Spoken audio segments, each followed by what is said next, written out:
வயிறு பார்த்தா பெரிய வயிறு, சாதாரண கால் இப்படி இருக்குது. கணபதின்னு அவருக்கு பேர். ஏன் கணபதின்னு பேர்? கணங்களுக்கெல்லாம் பதி ஆன காரணத்தில் அவருக்கு கணபதின்னு பேர். அவரோட தலைக்கு மேலே பார்த்திங்கன்னா தலை அது விலங்கு கணம், மிருக கணம்னு சொல்லுவாங்க. உடம்பை பார்த்திங்கன்னா அது பூத கணம், கீழே இருக்கிறது மனித கணம். 3 கணங்களுக்கும் அதிபதியான காரணம் அவருக்கு கணபதின்னு பேர். அவருடைய ஒவ்வொரு பேருக்குமே காரணம் இருக்குது.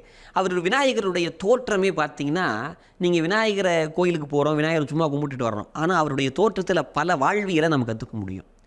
அவருக்கு காது பார்த்திங்கன்னா பெரிய காதாக இருக்கும், வாய் வெளியவே தெரியாது. எதை சொல்லி கொடுக்க தெரியுங்களா? நிறையா கேளு, குறைவாக பேசு அப்படிங்கிறத சொல்லி கொடுக்குறாரு அவர். அது மட்டும் இல்லாமல் அவர் பார்த்திங்கன்னா ஒரு கொம்பு நீளமாக இருக்கும், இன்னொரு கொம்பு உடஞ்சதாக இருக்கும். அப்போ அசிங்கமாக தானே இருக்குது, அது அசிங்கம் தானே, நம்ம அப்படி தானே எடுத்துக்கணும். ஆனால் அது அசிங்கம் அல்ல, அதுதான் அழகு.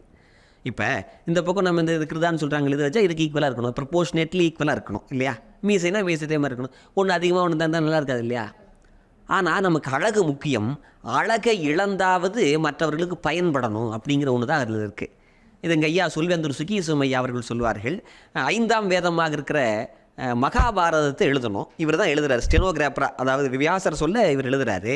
எதில் எழுதுறது? பேனால் எழுதலாமா? இங்கு தீர்ந்து போயிடும்.